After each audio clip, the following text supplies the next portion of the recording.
During today's webinar, we will be discussing the failing state of America's stormwater infrastructure system, as well as offer suggestions on how to remedy their situation. We trust that you will leave today's session with valuable insights on how to avert the impending crisis, extend the lifespan of your infrastructure, implement proactive asset management strategies and tools, and ultimately optimize funding and services. But before we begin, I'd like to go over just a few housekeeping items. First, today's webinar will be recorded and posted to our website, so you will all have access to it after this recording. All participants were automatically muted upon entering the webinar. If you have technical problems, please notify us via the chat panel, and we will get with you and help you out. If you can't hear anything, if you can't see anything, just let us know. And please submit your questions to the Q&A panel. We will pause for questions in the middle and in the end of the presentation. So if you have any questions as our subject matter experts are speaking, please feel free to submit those questions and we will get to you.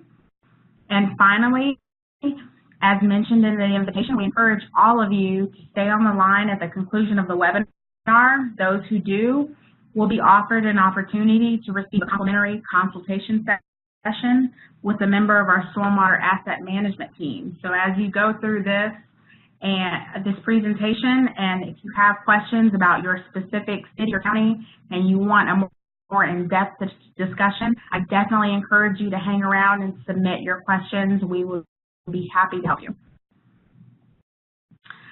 So now, let me introduce today's panelists. First and foremost, my name is Ty Price. I will be your host and moderator for today's webinar. I am the marketing manager for Wolfridge Water Group. I'm based out of our firm's Atlanta office. But I'm definitely not the most important person on this call. We have our wonderful subject matter experts. Joining me today is Hal Clarkson. Hal has more than 30 years of involvement in stormwater management with expertise in stormwater program development, implementation, and funding. He is a certified floodplain manager and has been awarded the Institute of Asset Management certificate. Hal has assisted numerous communities across the Southeast region with stormwater infrastructure management and utility communities across the Southeast region with stormwater infrastructure and utility development, and has contributed to numerous publications on industry standards for stormwater utility development and floodplain management. He is currently an active member of the American Public Works Association, the Southeast Stormwater Association, the National Association of Flood and Stormwater Management Agencies, and several other professional organizations. Hal has served on the board of directors of several of these organizations and is a regular presenter at conferences, webinars, and workshops. So I know those of you in our industry have seen this face once or twice before. Thank you, Hal, for joining us. Also, today we have Ed Singer, our asset management professional. During his career spanning almost 30 years, Ed has delivered a multitude of successful solutions to his clients in the areas of utility engineering, surveying, GIS, enterprise information management, and asset management.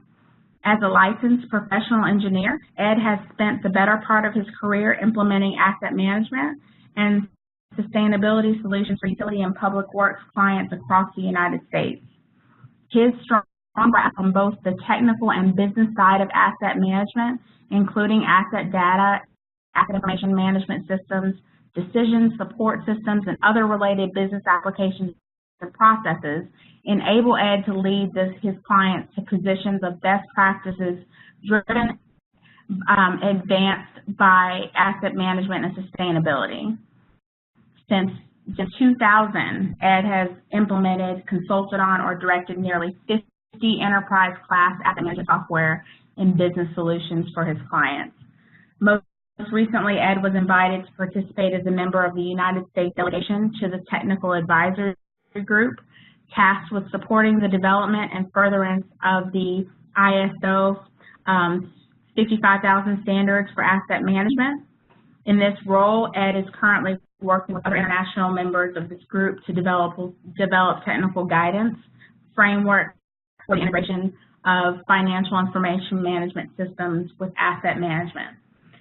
So what we brought to you today is two subject matter experts that really want to speak to you about this emerging crisis in stormwater infrastructure, really coming to you from a level of thought leadership, of expertise, and really hope we are really confident that they're going to give you some great information here today. So we thank you for taking the time with us this afternoon. Moving on to the agenda.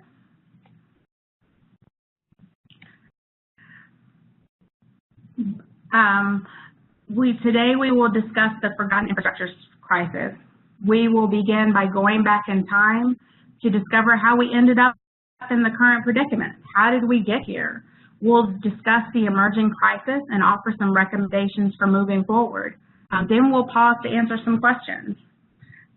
Once we talk about, the background, how we got here, where we're going, we'll move on to explain asset management offers and how that offers an effective method for addressing the crisis.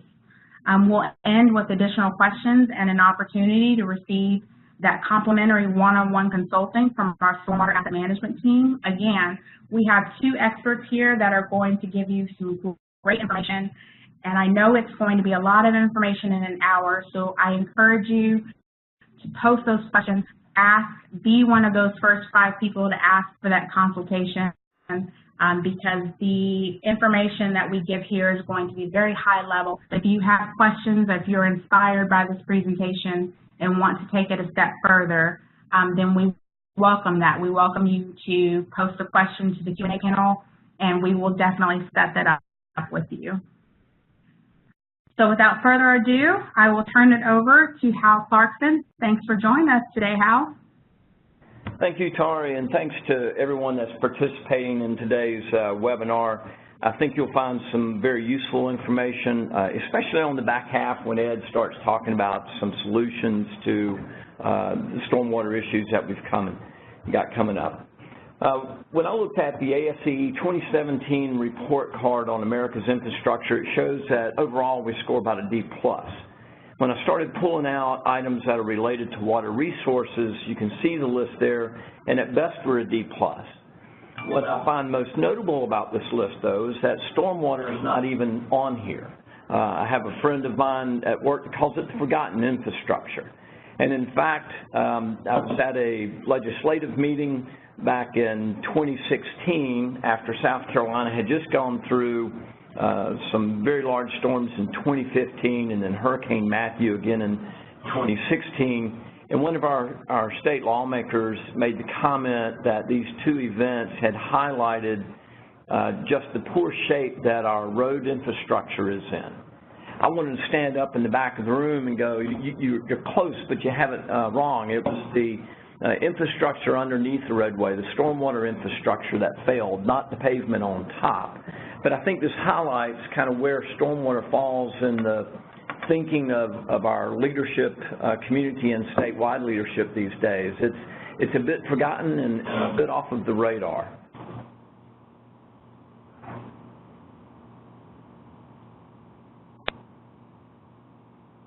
Next slide, please. Thank you. Further, when I looked at the EPA Clean Watersheds Needs Survey, the latest one I could find was in 2012, so I think that's indicative, too, of kind of where stormwater infrastructure falls in our mindset of our nation and individual communities sometimes. But looking at these numbers, $8.7 billion just for the conveyance system to meet the needs there across the country.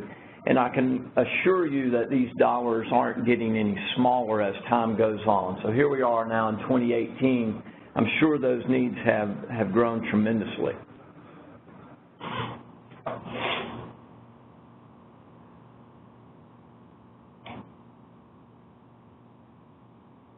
So what's driving our stormwater program and infrastructure these days? We have more frequent extreme events, what we've seen here in the southeast and then what Houston experienced a year or so ago. Increasing regulations from both the MS4 perspective and TMDL's total maximum daily loads, whereas 10 years ago, water quality, treating stormwater for water quality really wasn't much of a thought. It is today, and it's going to continue to tighten as time goes on. Our citizenry is more educated about the issues of today. They're looking for us to bring solutions and cost-effective solutions at that. There's more demand for tax dollars. I know that every time we talk to a city or a county council about stormwater needs, and the next person up is the fire chief or the police chief, and they're talking about they need fire trucks to save lives or vests to protect their police officers, stormwater suddenly falls down the ladder 3 or 4 rungs again. There's also increased development pressures. Everywhere I read, development seems to be moving forward. Communities that we work with are all very busy, and I'm sure you are too.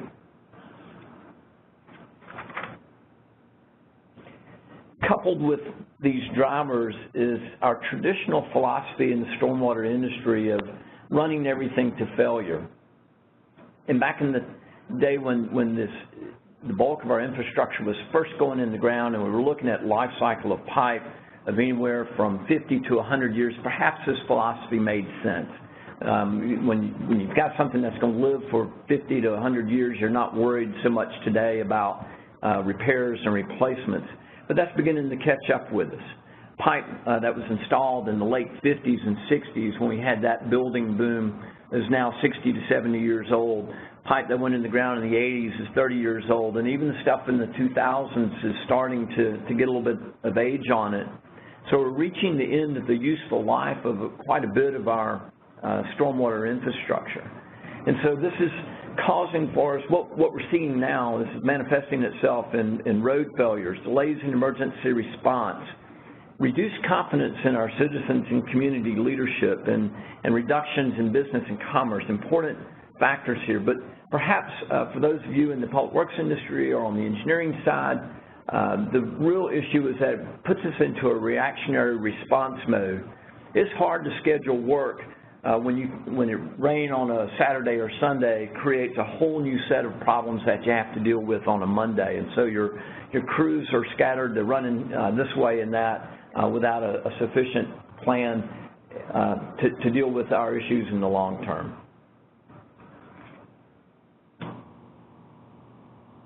Let's just take one example of a community that we're familiar with. 700 square miles, and that should not read 4,310,000 people. That's actually 410,000 people. About $800 million worth of infrastructure in the ground. When we took a look at their repair and replacement costs along with their CIP costs, they had about an average of need of $3.4 million a year, say roughly 3.5. Their other program goals are around $4 million a year. So $7.5 million is where they should have been back in 2015 in terms of their budget. They were pretty close, $6.1 million. So they had about a $2 million gap in their R&R and CIP costs if they paid for all their programmatic needs up front. Then we had a rain event here in South Carolina. It's pretty devastating. And so their council decided the best way to deal with that was to take some of the money from the stormwater program, use it to make repairs to damages caused by the storm, drop their budget to $4.2 million. So in 2016, all of a sudden, they had no money available for repair, replacement, and CIP of the stormwater infrastructure that was inadequate to handle those storms. We had another storm, Hurricane Matthew, in 2016, so their council withdrew another $1 million from their budget to apply to those damages. And so now they have a $1 million shortfall, even trying to just meet their programmatic costs, much less take on significant repair, replacement, and CIP costs. So where they are today is operating at this shortfall. They're further away from where they were in 2015 in terms of meeting their needs. And we're going to talk about that in a little more depth in just a moment. So if you go back to the ASCE report card, the recommendations and strategies that ASCE recommend happen to be three that I totally agree with.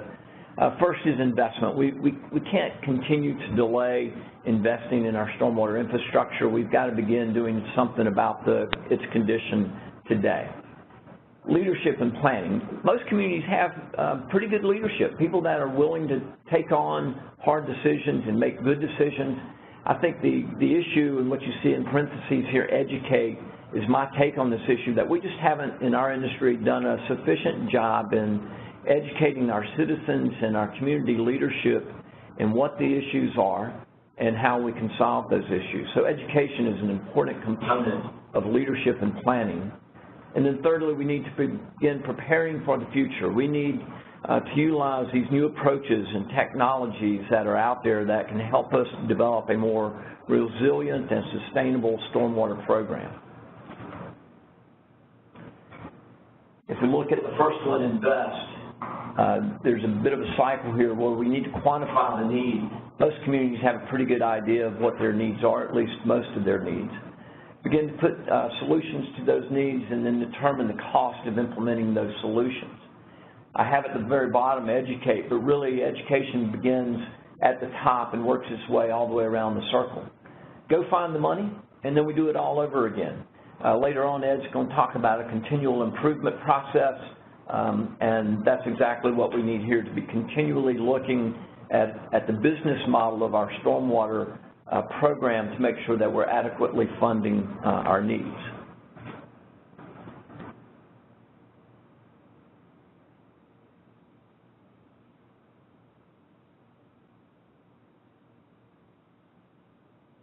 There you go. Thank you, Tari. So how do we fund that investment? Typically in the stormwater industry, there are two methods. We either use general tax revenue or some type of enterprise fund like a stormwater utility. Personally, I prefer the stormwater utility. It's a dedicated, stable, equitable source. People that are contributing to the issues are the ones that are paying for the corrections that need to be made. And along with the stormwater utility, there is an incentive to reduce impervious area. That's most people charge their fees based on the amount of imperviousness, and so if you can reduce the impervious area, then you can reduce your fee.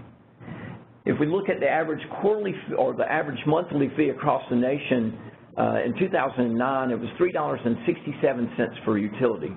The Southeast Stormwater Association Utility Survey of 2017 says across the Southeast it's now about $4.50 per residential unit. Here in the city of Columbia, I can go and buy a bag of peanuts for a little bit less than $4.50. So what we're telling folks, I think, is that we're willing to take your stormwater, put it in a gutter, move it to an inlet, drop it in a pipe, discharge it to a ditch or swell, treat it, put it into the receiving water body so that it doesn't impact water quality or increase flooding or structural damage, and we'll do all this work for peanuts.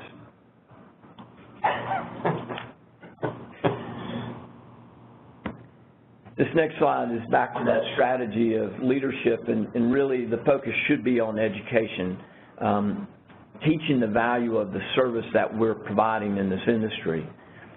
When you look up the definition of value, it talks about it's the perception of the service by the customer to meet his or her need. And it says that commonly value depends more on the perception than on the real intrinsic value of whatever product or service you're providing.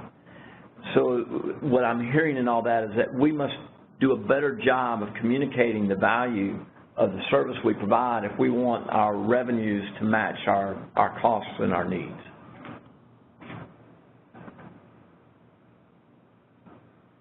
We have to develop a plan. I have Brian Bates, a colleague of mine, often says hope is not a plan. And when I talk to a lot of public works directors and municipal engineers, they're hoping they're going to get more money out of their budget next year, and they're hoping that the infrastructure will last another 10 years. But hope is not a plan. We need to develop a stronger, more sustainable stormwater program. We do that by defining the goals and objectives based on your community's vision. embracing some new approaches and technologies, and then looking at a long-range strategy. I know here in my home state of South Carolina, there are two communities that are really leading the way, the city of Greenville and the city of Columbia. They're starting to create strategic plans to deal with their infrastructure and indeed with their overall program. So I really applaud those communities that are out there that are starting to develop long-range strategic plans for their stormwater program.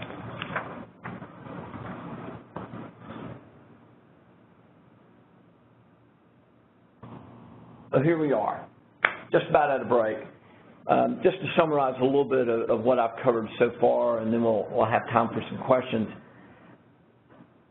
We really, we know that there's a stormwater infrastructure crisis approaching. We need a different way of dealing with it. We're currently underfunding our stormwater infrastructure repair and replacement needs.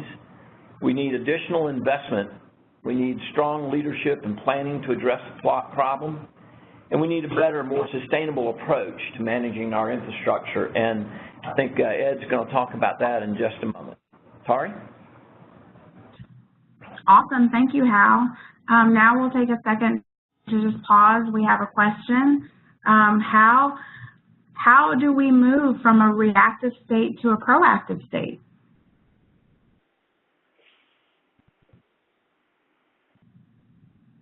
Okay. Well, Tari, I think that's what Ed's going to be talking to us about here in just a moment. I think he's going to give us the approach to move from that reactive to a proactive state.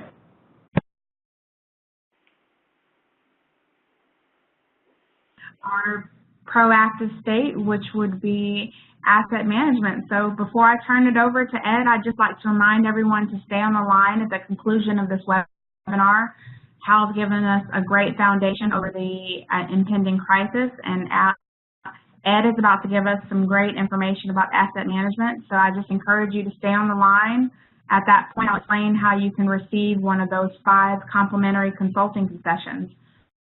So now with that, Ed will enlighten us on how asset management can help avert this crisis. Ed? Excellent. Thank you, Tari. Thanks, Hal, for great information on the impending crisis. Good afternoon, everybody. I appreciate your joining us here this afternoon to talk a little bit about something that's near and dear to my heart, and that is asset management. If you recall, a couple slides ago, Hal's call to action, he talked about investment, leadership and planning, and preparing for the future. And each of those 3 areas, which are vitally important, are all rolled up into and part of a sound strategic asset management program. Some call it an asset management system. But more specifically, we're talking about formalizing an asset management framework. And when we do this properly, we put in place policies and procedures and activities and actions that essentially change the organizational mindset from the short-term reactive view to the longer-term view, and looking at the long-term sustainability of our stormwater assets. Asset management programming aligns business practices around the defined levels of service and takes as inputs costs and the risk profiles of your community. And essentially, it enables us to optimize the management of our assets across their total life cycle and establish a clear vision for how we manage assets for value. And this is a term that we've really started using in the asset management professional community as we roll out and seek further adoption of the international standards for asset management. It's operating and maintaining our assets for value. And in terms of stormwater communities, the value or stormwater managing organizations, the value that you deliver is protecting life and property in the face of stormwater events and runoff. So there's a high value for the services that we provide. And to sum it all up, asset management, as it takes us from a reactive mindset to a proactive mindset, it ensures that we have the right people doing the right things at the right times for the right reasons. And I'm going to touch on a couple of areas here that give credence to those bullets. So today, organizations are largely managing assets. And a lot of us say, hey, we're doing asset management. But the thought process today is we're really not. We're managing our assets for today. And we're managing the life cycle of those assets from acquisition through operation, through maintenance, through renewal and disposal. And while we can prioritize the work that we do, it is still all very reactive.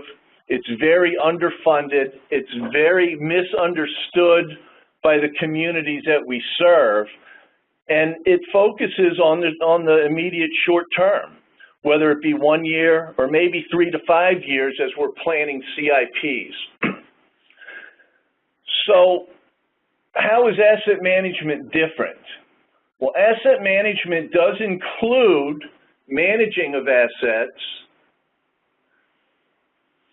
As you can see in this graphic here, which we borrowed from the Institute of Asset Management, as they define the framework, or they call it the anatomy of asset management, it starts to put a lot of discipline around what we do, why we do it, and when we do it. It focuses on your organization's strategic plan, taking as input the demands placed on your organization by your customers and your citizens, your legislators, the business community, and your regulators. When you start looking at all of the boxes in there, they all act together to deliver a more strategic long-term asset management strategy.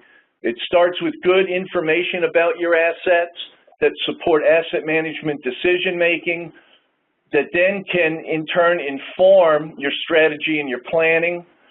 And it needs to ensure that you have the right people trained, doing the right things at the right time, and understand your risk profile and place it under constant review and continual improvement to fine-tune this system. When you develop and deploy an asset management program, that's not the finish line. We like to say asset management is a journey, and you're constantly tuning and refining it for best performance. And when you can do this, and you do this appropriately, you establish what we call a line of sight throughout the organization, and that is a way of saying that everybody that is tasked with doing something related to the installation and management of stormwater infrastructure knows what they're doing, when they're doing it, and why they're doing it, and the value that that provides, and how it aligns with your asset management policy and your asset management objectives. When we bring all of this together, we're focusing on delivering value. And it gives us a really solid framework to manage risk, optimize life cycle delivery, and really know what our true cost of delivering the value is to our constituents.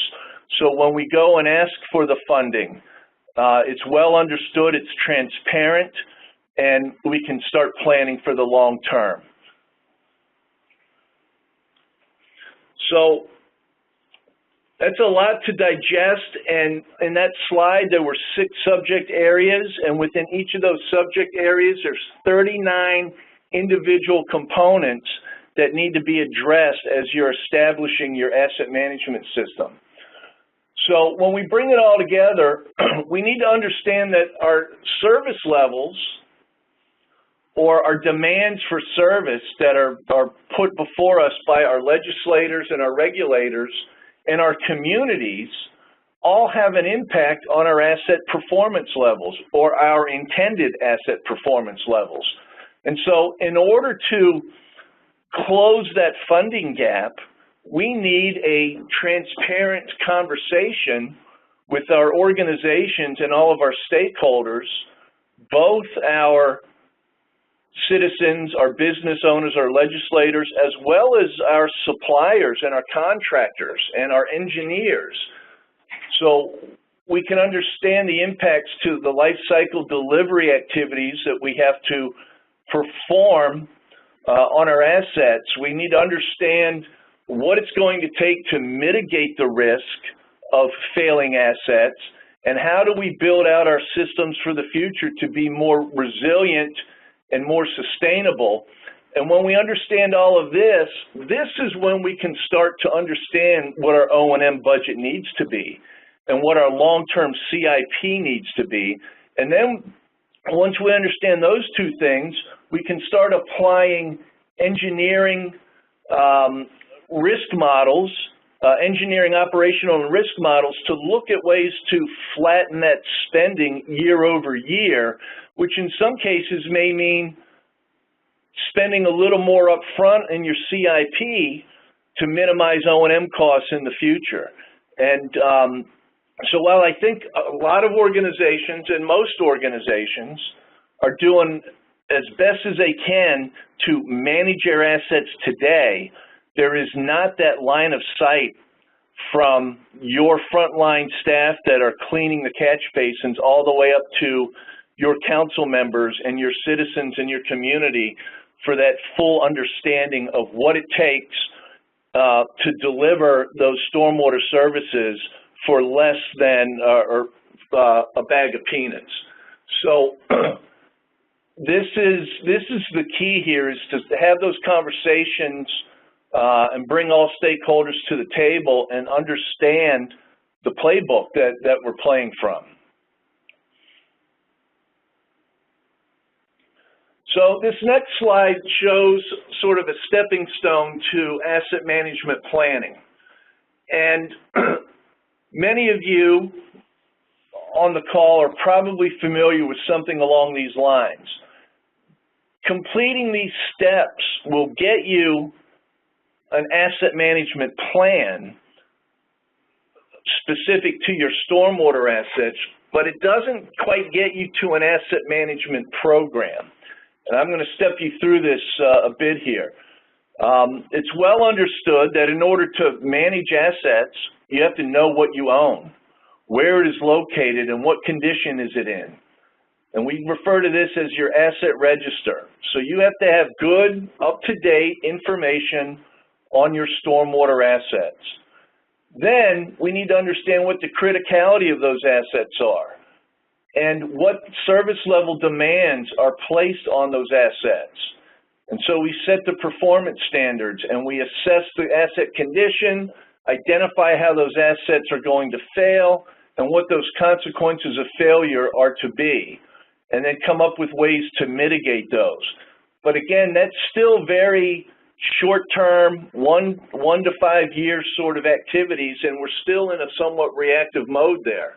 So when we start bringing in risk and our risk tolerance to this, we can look and see that it's okay to run some assets to failure, while others we may need to go in and replace them with better or larger capacity assets, more resilient assets, so on and so forth.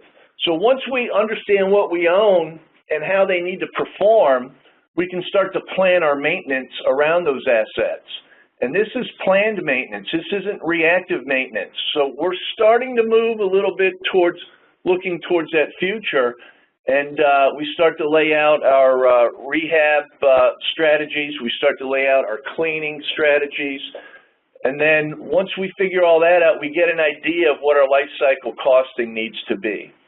And when you complete these steps 1 through 5, you have to continually check in on them and make adjustments as your community grows, as more development comes in, as your impervious surfaces increase, as your assets continue to age.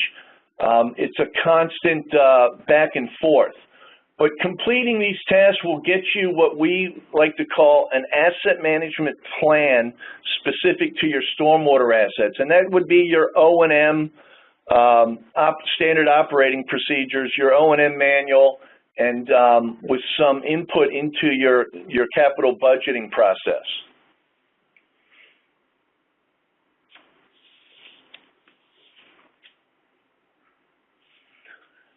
This next slide was put together by the Water Environment Research Foundation and may be familiar to a lot of you. It's what they call the WIRF Simple, the Sustainable Infrastructure Management Program Learning Environment. And this, as well as the previous slide, really focuses on managing the assets. And there's a lot of overlap between the two. But it starts to talk about, whereas managing assets we can prioritize, this starts to talk about optimization. And this is really where we want to get with an asset management program, is being able to optimize and looking at our long-term costs and funding strategies. And once we get all of this information lined up, we can then use that as input into building our asset management plans and our asset management programs. So I threw this slide up there because while it was developed, the Simple program was developed specific for the wastewater industry, it has been adopted and applied to other assets, including stormwater. So how are we going to tie all this together? The graphic on the right is a graphic out of the ISO 55001 standard that was released about 2.5 years ago now. It's an international standard for asset management, and essentially it lays out the framework and the things that organizations need to do to build out what we here in the States call the program. At the international level, they call it an asset management system. But it starts at the top with stakeholder input and how that relates to your organizational plan and objectives. And from there, we should build out our stormwater asset management policy, which defines at the highest level, as an asset managing organization, how are we going to go about executing on our asset management plans. And all of that information together builds out what we term our strategic asset management plan. And out of that falls your strategies and your objectives. And then from there, we build out our asset-specific management plans that guide our asset managing activities throughout the life cycle. And we put that under continuous performance evaluation, risk review, and continuous improvements. So we're constantly looking to find an equilibrium of system stressors and system performance. And within all of this context, there is issues that need to be addressed, such as infrastructure data, information management systems, training programs, public information campaigns. But this is the high level what an asset management program consists of. And when it's done right, it should align strategically with your organization's underlying strategy and objectives. Who do you want to be to your community? It needs to be organization-wide. You need to have input and alignment between your highest level of management, your council or your supervisors, all the way down to your general laborers. They need to be aligned. You need to apply it to your asset owners, managers, contractors, your suppliers, your customers, and your regulators. They should all be active participants within your asset management program. And what this enables us to do when we do it properly, it enables us to balance our costs, our risk, and our performance across varying long-term time scales. And now we're not talking 1 to 5 years, we're talking 15, 25, 50, in some cases 100 years. And we can apply this to both our tangible assets, which is our stormwater infrastructure, as well as other assets that your community owns, such as the roadway, the park systems, as well as personal property that your citizens own within the community, as well as intangible assets, which is your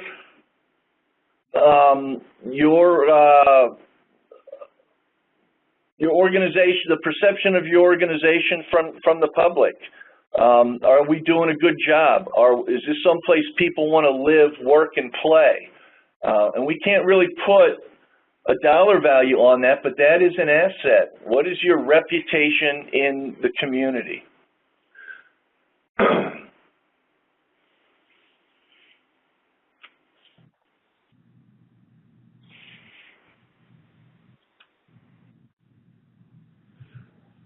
Well, thanks, Ed.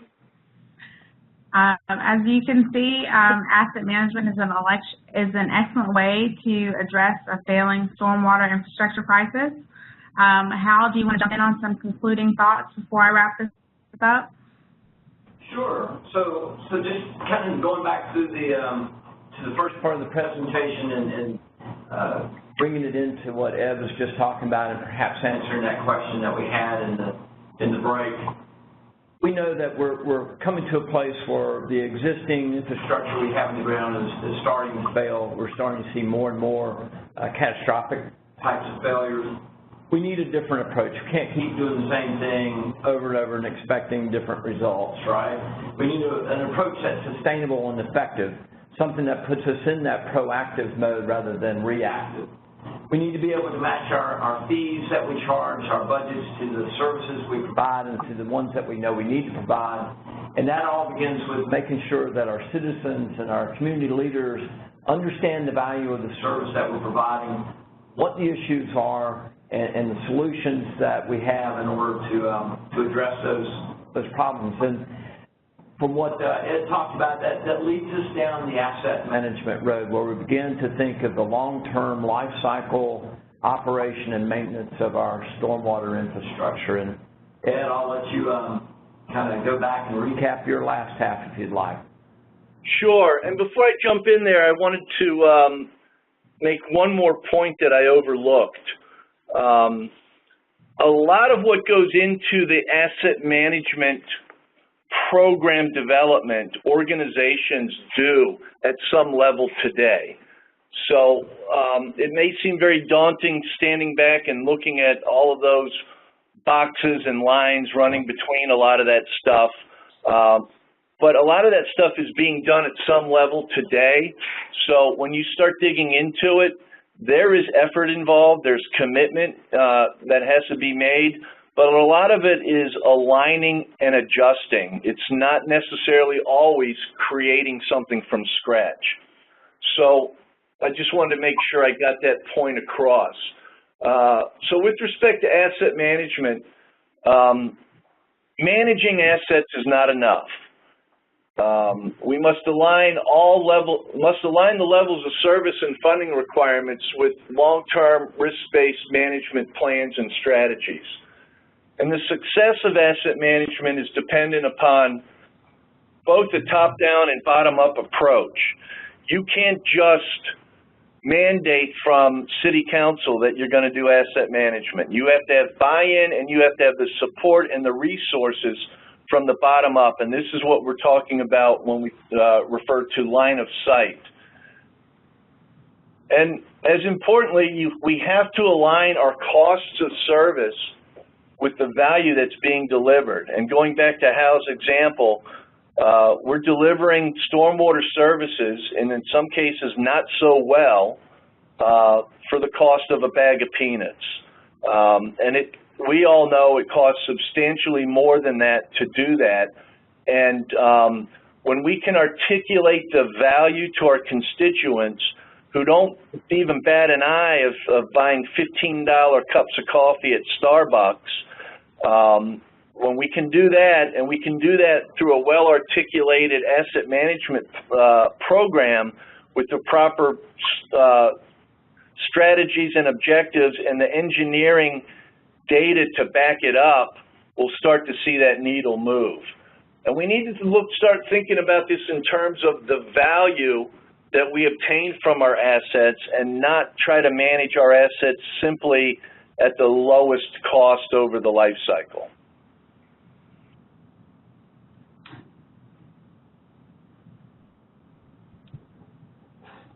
Great. Sorry, we're handing it back to you, Kit. No, that's great. Now, before we jump into questions, I'd just like to tell everyone again about how you can snag one of those free consulting sessions I've been talking about throughout the call. We've already got a few people interested. Just be one of the first 5 to submit your interest using the Q&A panel on your screen. Just please include your name and how you would prefer to be contacted, and we'll reach out to you by the end of the day to schedule your consultations. Thank you, Hal. Thank you, Ed. This has been a very enlightening hour. We really appreciate it. And we have a few questions if you guys are ready for us to fire off some things at you. We have one person that says, hey, our budget is tight. What can we do on a small budget to take the necessary steps to start remedying any issues? So I'll take a shot at that one. I mean, that's a very common problem. People look at this program and think, wow, it's going to take a lot of time and a lot of money and while to get the program up and running. And while that might be true in many cases, I think beginning to understand where your assets are, what you have in the ground, the value they're providing, and getting to set out some policy that says this is the direction we want to go. You can do that for just a little bit of money and get the system in motion. Back in my running days, running distance, when I first started running, I asked a buddy of mine how he could ever run a marathon. And he looked at me with this blank kind of face and said, I just put one foot in front of the other until I get there. And that's kind of the same way with asset management. You have to start putting that one foot in front of the other until you get there.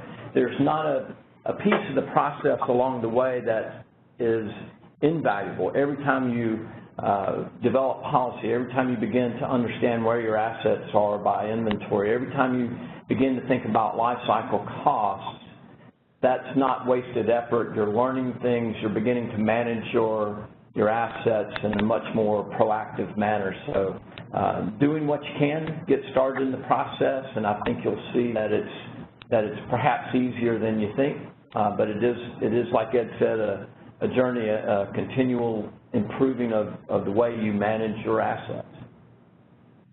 And Hal, I might add to that, you know, there are things to do on the managing the physical infrastructure side, but when you start looking at building out a more formalized strategic asset management program, some things that you can do to get the ball rolling is, number one, become your own organization's asset management evangelist. Continue to educate yourself. See what's out there in the asset management community. The Institute of Asset Management is a great resource. Get a copy of and understand the ISO standards. While they are not a requirement here in the U.S. for wet utilities, folks are starting to move along those lines and framing out their asset management programs to be consistent with what is in those standards. Educate your bosses and your coworkers and get them to understand that managing assets is not asset management. It is geared entirely to the short term, and in order to be better at your stormwater service delivery, you have to start looking at the long term and start engaging stakeholders and aligning cost of service with value. And that could be a multi-month to multi-year effort internally to get people to understand. So the more informed you can make yourselves, the better you can articulate that, show different case studies of what folks have done. That's a great start, and it doesn't cost any money other than your time to do that.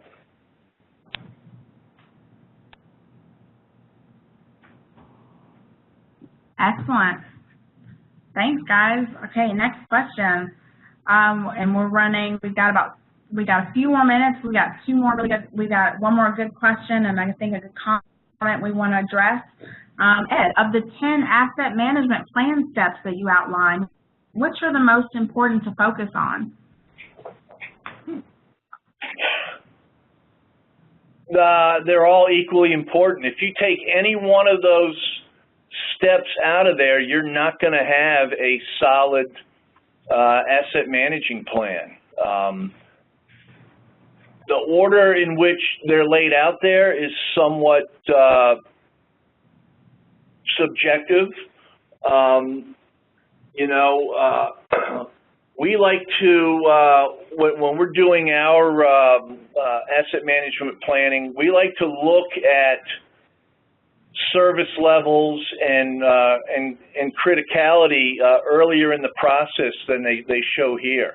Once we understand our asset inventory, what we own, when we start looking at the risk and criticality, we can start to focus on specific areas and not have to treat every asset in the system as being equal, so you can put more focus on your critical assets. But there's not one thing, in my opinion, that we could pull out of there and say, you know what, this isn't important to us, we don't need to do this.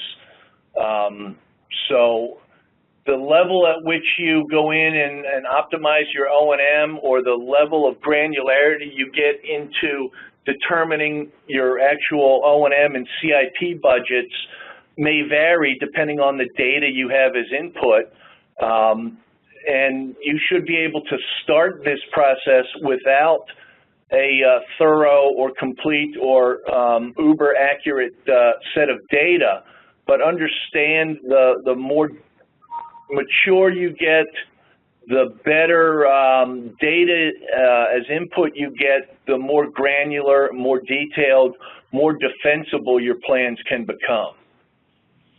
Hey, Ed, this is one of the issues I've seen with some communities on stormwater. You know, when we talk about developing the asset registry or the inventory, there's even a step preliminary to that I've seen with several communities, and that's defining what it is you own, operate, and maintain. Most communities will tell you they own what's in the road right-of-way or within dedicated easements, but if you start questioning a little deeper, you'll find that they actually operate and maintain other pieces and portions of the system as well.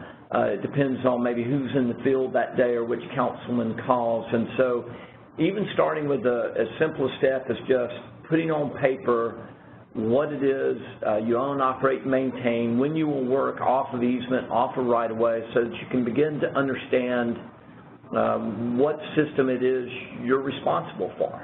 And so that's a lot of times for us, it's a very early but necessary step, is just defining what it is you as a community are going to take responsibility for, under what circumstance. Sure, understood.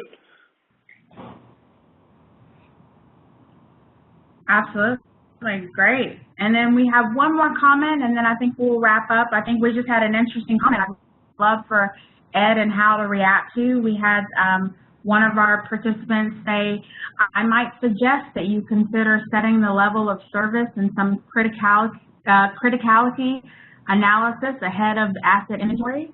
It helped us define what assets we needed to inventory and where we needed to go collect data first. In the meantime, we can begin to work towards the proactive approach, one basin watershed at a time. Any reaction to that? Absolutely. That's, I suspect I know maybe where that came from, and I bet you do. You know, especially if you're concerned about budgets, you don't necessarily need to collect condition assessment, let's say, on pipe that was just installed last year. And so being able to look at areas of your community on a sub-basin level or watershed level and determine where you anticipate having most issues and begin your data collection there helps you spread that cost out over time. Because once you start collecting data on some of your inventory, you can begin managing those assets in a much better fashion. You don't have to wait until you've got the entire system inventoried and the entire system assessed for condition before you can begin managing your assets. You can do that as soon as you start collecting data on that first pipe. Awesome. And Hal, I'll just add on to that. That's an excellent point. And you don't need to know, as a stormwater manager or a stormwater engineer or a stormwater maintenance crew supervisor, you don't need to know your entire asset inventory to know the areas of your community where you have problems every time a thunderstorm rolls through or every time you get a significant rainfall event. So we can pull people into the room and within a couple of hours have them, based on local knowledge, identify their most critical areas, and then the assets that are within those areas rise up to the top. And that's sort of a desktop exercise. But when we start bringing in more scientific criticality models and condition assessment, that is data that has to be built up over time. And when you're looking at it at the program level and eliminating those silos, while it's a good place to start, we need to at some point be able to get to a criticality analysis across all the assets so we can then determine prioritization and optimization based on that data. But it's a great idea to look at risk and criticality early in the process.